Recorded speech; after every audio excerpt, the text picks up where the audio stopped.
Hello student, আজকের এই ভিডিওতে আমি তোমাদের সামনে আলোচনা করব এফআর এফএসএ অর্থাৎ financial reporting and financial statement analysis বলে যে সাবজেক্টটা আছে সেই সাবজেক্টটার ফাইনাল সাজেশন নিয়ে তোমরা দেখতেই পাচ্ছ। ঠিক আছে, তো দেখো, তোমাদের কথা ভেবে আমি যে ফাইনাল সাজেশনটা সেট করেছি, ঠিক আছে, এই ফাইনাল সাজেশনে যে কটা চ্যাপ্টার আছে সেই চ্যাপ্টারগুলো থেকে আমি যতটা পেরেছি কম করে অঙ্ক সেট করার চেষ্টা করি। যেমন হোল্ডিং থেকে চারটের মতন অঙ্ক, মানে প্রতিটা চ্যাপ্টার থেকে চারটে চারটে করে অঙ্ক সেট করে তোমার এই ফাইনাল সাজেশনটা তৈরি করেছি। এই অঙ্কগুলো যদি তোমরা খুব সুন্দর করে ভালো মতন করে যাও, তাহলে তোমাদের পরীক্ষা যথেষ্ট যথেষ্ট ভালো হবে। দেখো, আমি এই গ্যারান্টিও নিচ্ছি না যে এই অঙ্কগুলো করে গেলে এই অঙ্কগুলো হুবহু কমন আসবে, বাট আমি এই গ্যারান্টিটা নিতে পারি তুমি যদি এই অঙ্কগুলো করে যাও, পরীক্ষায় যেই অঙ্ক আসবে তুমি ইজিলি পেরে যাবে। বা এমনও দেখতে পারো তুমি পরীক্ষার হলে এখান দিয়ে কোনো না কোনো কোশ্চেন হুবহু কমন পড়ে গেছে। ঠিক আছে, তো অর্থাৎ আমি যে কোশ্চেনগুলো তুলেছি, ক্যাশ ফ্লো বলো, ফান্ড ফ্লো বলো, হোল্ডিং বলো, ঠিক আছে, অ্যাডজাস্টমেন্টগুলো এমন তুলেছি, এই অ্যাডজাস্টমেন্টগুলো তোমরা তোমাদের কোশ্চেন পেপারে অবশ্যই দেখতে পারবে। তো চলো আমরা কোশ্চেনগুলো দেখে নিই। প্রথমে দেখো, হোল্ডিং কোম্পানির এই অঙ্কটা সেট করেছি। ঠিক আছে, হোল্ডিং কোম্পানির একটা অঙ্ক সেট করে দেখতে পাচ্ছ। ঠিক আছে, তো এবং এই অঙ্কগুলোর সমস্ত অ্যান্সার আমাদের ক্লাসে অলরেডি করা আছে। ঠিক আছে, তোমরা দেখতেও পাচ্ছ যে ক্লাসে দেখো লিখে রেখেছি আমরা লেকচার 16 হোল্ডিং কোম্পানির লেকচার 16 নম্বর অঙ্ক। ঠিক আছে, আমাদের যে হোল্ডিং কোম্পানির ভিডিও করা যে 16 নম্বর লেকচারে এই অঙ্কটা করানো আছে। ঠিক আছে, তারপরে আচ্ছা, এই অঙ্কটা কোন সালে? সালটা হচ্ছে 2013 সালে এসেছিল। ঠিক আছে, 2013 সালে এসেছিল অনার্সে, সিইউবিকম অনার্সে 2013 সালে এসেছিল। তারপরে 2 নম্বর অঙ্কটা, এটা সিইউবিকম অনার্স 2012 সালে এসেছিল। এটা তোমার লেকচার 15-এ আছে। এরপরে অঙ্কটা সিইউবিকম অনার্স 2016 সালে এসেছিল, লেকচার নাম্বার লেখা নেই, বাট অঙ্কটা করানো আছে। ঠিক আছে, নেক্সট চারটে অঙ্ক বলেছি। আর একটা হচ্ছে 2010 সালে এসেছিল একটা অঙ্ক, হোল্ডিং কোম্পানি, এটা লেকচার 10। এই চারটে অঙ্ক করে গেলেই এনাফ। ঠিক আছে, এরপরে অ্যাকাউন্টিং স্ট্যান্ডার্ড থেকে কয়েকটা অঙ্ক ও করেছি। তোমরা জানো তোমাদের অ্যাকাউন্টিং স্ট্যান্ডার্ড থেকে তোমাদের পরীক্ষায় যে অঙ্ক যেটা আসবে সেটা হচ্ছে IAS 16 অ্যান্ড 33, এর ওপরই অঙ্ক আসবে। ঠিক আছে, এর ওপরই অঙ্ক আসবে। তো আমি সেই অনুযায়ী ভেবে চিন্তে সেই অঙ্কগুলো সেট করেছি। ঠিক আছে, আর IAS 16 13 এখানে অঙ্ক আসা শুরু হয়েছে 2020 সাল থেকে, তার আগে ছিল না। ঠিক আছে, 2020 সাল থেকে। তো আমি এখানে কি কি কোশ্চেন সেট করেছি আমি তোমাকে বলেই দিচ্ছি। 20 সাল থেকে 22 সাল অব্দি যেই যেই অঙ্কগুলো এসেছিল আমি সেই অঙ্কগুলোই তুলেছি। ঠিক আছে, তো এবং এক্সট্রা কিছু বাইরের অঙ্কও তুলেছি, একটা দুটো অঙ্ক তোমরা দেখেছো। ঠিক আছে, তো তো দেখো, আমি বলেই দিলাম। তো 21 সালের একটা তুলেছি, 21 অনার্স, 21 জেনারেল। ঠিক আছে, তো একই ধরনের অঙ্ক বারবার রিপিট আছে। ঠিক আছে, তারপর 22 অনার্সের একটা অঙ্ক তুলেছি, 22 জেনারেল, 22 জেনারেলের একটা অঙ্ক। ঠিক আছে, তো এছাড়া এক্সট্রা কিছু অঙ্ক, দেখো এক্সট্রা অঙ্ক, এটা কোনো ইয়ারেও আসেনি, বাট এই অঙ্কটা মোহর লিমিটেডের একটা অঙ্ক তুলেছি, খুব ভালো একটা অঙ্ক, এটা বেছেছি। তারপরে আর একটা অঙ্ক, এই অঙ্কটাও বেছেছি, এটা বেসিক ইপিএস এবং ডাইলুটেড ইপিএস এর ওপর একটা অঙ্ক। এই দুটো অঙ্ক যথেষ্ট ভালো ভালো অঙ্ক সেট করা হয়েছে। ঠিক আছে, কোনো ইয়ারে কিন্তু আসেনি অঙ্কগুলো। আরও একটা অঙ্ক আটেরটা। ঠিক আছে, তো এইগুলো সমস্ত ইন্ডিয়ান অ্যাকাউন্টিং স্ট্যান্ডার্ড 33-র ওপর অঙ্ক সেট করা হয়েছে। আচ্ছা, তারপর ইন্ডিয়ান অ্যাকাউন্টিং স্ট্যান্ডার্ড 16-এর উপর দুটো অঙ্ক সেট করেছি, 9 এবং 9 নম্বর অঙ্কের অ্যান্সারটা করা আছে। ঠিক আছে, আর 10 নম্বর অঙ্ক, এই অঙ্কের অ্যান্সারটাও আমি করে দিয়েছি।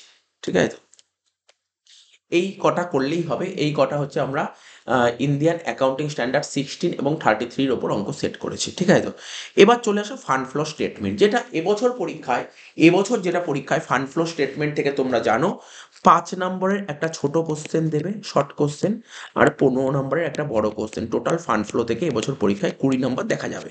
ঠিক আছে, 20 নম্বর দেখা যাবে। তো দেখো, ফান্ড ফ্লো থেকে 5 নম্বরে যেটা বের করতে দেবে, তোমাকে ফান্ড ফার্ম অপারেশন বের করতে দেবে। তো ফান্ড ফার্ম অপারেশন রিলেটেড আমি কয়েকটা অঙ্ক সেট করেছি। ঠিক আছে, একদম বেসিক অঙ্ক, একেরটা একদম বেসিক অঙ্ক তুলে দিয়েছি। 2 নম্বর অঙ্ক, দুটো অঙ্ক। ঠিক আছে, একটা 22 জেনারেল, একটা 22 অনার্স, দুটো, তিনটে, ঠিক আছে, চারটে, চারটে অঙ্ক সেট করেছি। ঠিক আছে, তো 5 নম্বরের জন্য আমি চারটে অঙ্ক সেট করেছি। এই চারটে অঙ্কই ভালো করে বুঝে রাখো, তাহলে তুমি যে কোনো টাইপের অঙ্ক দিলে করে ফেলতে পারবে। হয়ে গেল। এবং 15 নম্বরের জন্য কয়েকটা অঙ্ক সেট করেছি। ঠিক আছে? যে অঙ্কটা সেট করেছি সেটা সিইউবি কম অনার্স 2009 সালে এসেছিল সেই একটা অঙ্ক। সিইউবি কম অনার্স 2010 এ এসেছিল একটা অঙ্ক, 9, 10, ঠিক আছে? 2016, তাহলে কি বললাম? 2009 সাল, 2010 সাল, 2016 সাল, ঠিক আছে? 2017 সাল, 4 টে অঙ্ক হয়ে গেল।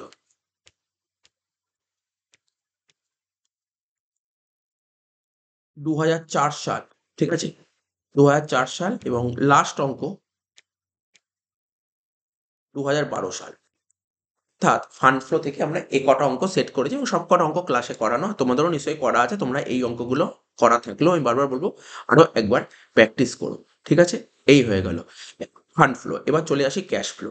ক্যাশ ফ্লো থেকে আমি দেখো লিখেছি 5 number less important for honours. অনার্সের জন্য খুব একটা ইম্পর্টেন্ট নয় 5 নম্বরের জন্য ক্যাশ ফ্লো। 5 নম্বরের জন্য ক্যাশ ফ্লো অনার্সের জন্য একদম ইম্পর্টেন্ট নয়। জেনারেল স্টুডেন্টরা একবার দেখে রাখতে পারো। জেনারেল স্টুডেন্টরা দেখে রাখতে পারো। তো কয়েকটা অঙ্ক দিয়েছি। তোমরা দেখে নেবে যারা জেনারেলে পড়ো। অনার্সের না দেখলেও চলবে। না দেখলেও চলবে অনার্সের স্টুডেন্টদের। তো 5 নম্বরের জন্য কটা অঙ্ক সেট করছি? 1টা, 2টো, 3টে, ঠিক আছে? 4টে। 4টে অঙ্ক সেট করেছি। ঠিক আছে? ক্যাশ ফ্লো মানে ধরো তোমার ক্যাশ ফ্লো থেকে যদি 5 নম্বর শর্ট কোশ্চেন আসে তার জন্য 4টে কোশ্চেন সেট করেছি। ফান্ড ফ্লো থেকেও শর্ট কোশ্চেন যদি আসে তার জন্য 4টে কোশ্চেন সেট করেছি। এই 4টে করলেই হয়ে যাবে। হ্যাঁ, 15 নম্বরের জন্য 15 নম্বরের জন্য তোমরা জানো সবাই ক্যাশ ফ্লোর সঙ্গে ফান্ড ফ্লো অর দেয়, পরীক্ষায় অর দেয়। তো আমি তোমাদের পার্সোনালি রিকোয়েস্ট করবো দুটোই করে যেও। কারণ আগের বছর পরীক্ষায় ক্যাশ ফ্লোর 15 নম্বর অঙ্ক দিয়েছিল কিন্তু তার সঙ্গে ফান্ড ফ্লোর হাফ মানে ফান্ড ফ্লো যে 15 নম্বরের অঙ্ক তার মধ্যে 8 নাম্বার থিওরি, 7 নাম্বারের অঙ্ক এরকম দিয়েছিল। তো আমি আমি এই জন্য বলছি যে তোমরা দুটো অঙ্কই করে যেও, খুব ভালো হবে। তোমাদের জন্যই ভালো হবে। ঠিক আছে তো? অল্প করে যেও বাট করে যেও, দুটোই শিখে যেও। তো দেখো ফান্ড ফ্লো এই ক্যাশ ফ্লোর প্রথম যে অঙ্কটা দিয়েছি এই অঙ্কটা দেখো কোন সালে এসেছিল? 2013 সালে এসেছিল। 2013 সালে এসেছিল। রিসেন্টলি এই ভিডিওটা আপলোড করেছি, তোমরা দেখতে পেরেছো? দেখেছো নিশ্চয়ই অনেকে। 2 নম্বর অঙ্কটা 2 নম্বর অঙ্কটা দেখো কোন সালে এসেছিল? 2009 সালে এসেছিল। ঠিক আছে? 2 নম্বর অঙ্কটা 2009 সালে এসেছিল। ঠিক আছে? 3 নম্বর অঙ্ক যে সেট করেছি ওটা 2017 সালে এসেছিল। 4 নম্বর অঙ্কটা 2010 সালে এসেছিল। 5 নম্বর অঙ্কটা 2005 সালে এসেছিল এবং 6 নম্বর অঙ্কটা 2014 সালে এসেছিল। 7 নম্বর অঙ্কটা 2015 সালে এসেছিল। এই কটা অঙ্ক সেট করেছি। এই কটা অঙ্ক আমি সেট করেছি তোমার ক্যাশ ফ্লো থেকে। ঠিক আছে? এই অঙ্কগুলো করবে। রেশিওতে দেখো রেশিও যা অঙ্ক দেবো তাই মনে হয় যেন এই অঙ্ক পরীক্ষায় আসতে পারে। তো আমি রেশিওর একটু অঙ্ক একটু বেশি সেট করেছি। জাস্ট অঙ্কগুলো দেখে নিও। দেখে নিও অঙ্কগুলো তোমাদের অনেকের করা আছে বাট অঙ্কগুলো একবার এই অঙ্কগুলো করা থাকলেও একবার আরো একবার করে করো এই টাইপের অঙ্কগুলো। কারণ রেশিও তোমরা দেখেছো কোনো বছরের সঙ্গে কোনো বছরের রেশিওর কিন্তু সেটা মিল থাকে না, না? কোনো হুবহু কমন পায় না। কিন্তু যাই রেশিও থাকুক না কেন সে স্টুডেন্টরা করতে পারে। ঠিক আছে? তো আমি যেই অঙ্কগুলো রেশিও তুলেছি এই অঙ্কগুলো তুমি প্র্যাকটিস করে যাও। ঠিক আছে? পরীক্ষায় যেই ধরনের রেশিও আসবে, পরীক্ষায় যেই রেশিও আসবে তুমি করতে পারবে। এই রেশিওগুলো যদি ভালো করে বুঝে করে যাও। তো 5 নম্বরে জানো তোমাদের পরীক্ষায় 5 নম্বরের একটা রেশিও দেবে আর 15 নম্বরে দুটো রেশিও দেবে। 5 নম্বরে একটা রেশিও 5 নাম্বার আর 15 নম্বরে দুটো দেবে একটা করতে হবে। তাহলে 15 আর 5 20 নাম্বার থাকবে রেশিও থেকে। তো দেখো রেশিওর অঙ্কগুলো।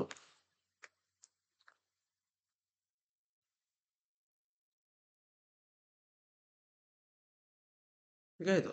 এই হচ্ছে রেশিও। এবার 15 নম্বরের অঙ্কগুলো। কিছু অঙ্ক আমি এমনও সেট করি যেগুলো ইয়ারে আসেনি অথচ আমার মনে পড়েছে মানে মনে ধরেছে এই অঙ্কগুলো এরকম টাইপের অঙ্ক পরীক্ষায় দিতে পারে। তো আমি সেট করে দিয়েছি। ইয়ারে আসেনি এমন কিছু অঙ্কও আমি সেট করেছি।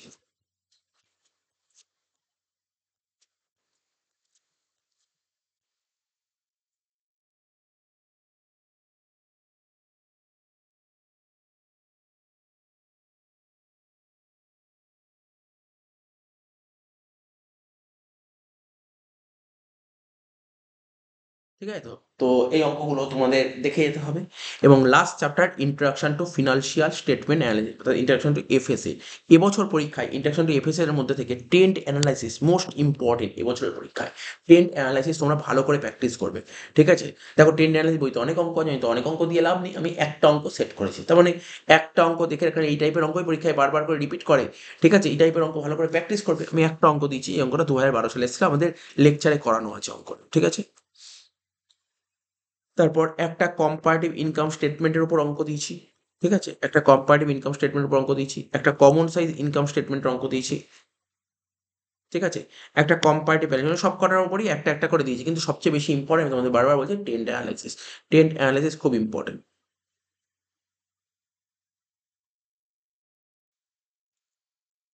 ঠিক আছে? তো এই ছিল পেপার। তো দেখো এই 34টা পেজের পিডিএফ আছে, এই পিডিএফটা তোমরা ভালো করে প্র্যাকটিস করো, তো কোনো চিন্তা নেই, ঠিক আছে? তো ম্যারাথনের আপডেটটাও আমি তোমাদের দিয়ে দিয়েছি, প্রিভিয়াস ইয়ারের পেপার সলভ এগুলো দিয়ে দিয়েছি, ঠিক আছে? প্রিভিয়াস ইয়ার পেপার সলভগুলো আমি দিয়ে দিয়েছি অনেকদিন আগে এফআরএফএস এ, এবং লাস্ট মিনিট সাজেশন আমি দিয়ে দিলাম এফআরএফএস এর, এইটাও ভালো করে সলভ করো। এরপরে আমাদের আসবে কি বলতো, মক পেপার আসবে, দুটো মক পেপার আসবে, মক পেপার 1 এবং মক পেপার 2 আসবে, ঠিক আছে? তো তো এই পেপারটা ভালো করে সলভ করো। এখন স্যার এই এই এখন দেখো, তোমাদের ভিডিওটা দিয়েছে, তোমাদের যদি কারোর আর্জেন্ট থাকে, আর্জেন্সি থাকে, তাহলে তোমরা অবশ্যই স্ক্রিনশট তুলে নিতে পারো, ঠিক আছে? আর যদি পিডিএফ দরকার হয় তাহলে পিডিএফ এর জন্য ওয়েট করতে হবে, ঠিক আছে? এই ভিডিওটা যদি ভালো রেসপন্স আসে, যদি সত্যি খুব ভালো রেসপন্স আসে, তাহলে এই ভিডিও মানে এই যে এই পিডিএফটা আমরা আমাদের টেলিগ্রাম চ্যানেলে পোস্ট করে দেবো, ঠিক আছে? পিডিএফটা টেলিগ্রাম চ্যানেলে পোস্ট তখনই করবো যদি এই ভিডিওটার ভালো রেসপন্স আসে। রেসপন্স আসার দায়িত্ব তোমাদের। যদি ভালো রেসপন্স আসে, তোমরা যদি ভিডিওটা বন্ধু বান্ধব শেয়ার করো, তো আমি খুব তাড়াতাড়ি পিডিএফটা পোস্ট করে দেবো, ঠিক আছে? তো এইটুকু ছোট্ট একটা আপডেট ছিল। ভিডিওটি ভালো লাগলে তোমরা তোমাদের বন্ধু বান্ধবদের শেয়ার করে দিও।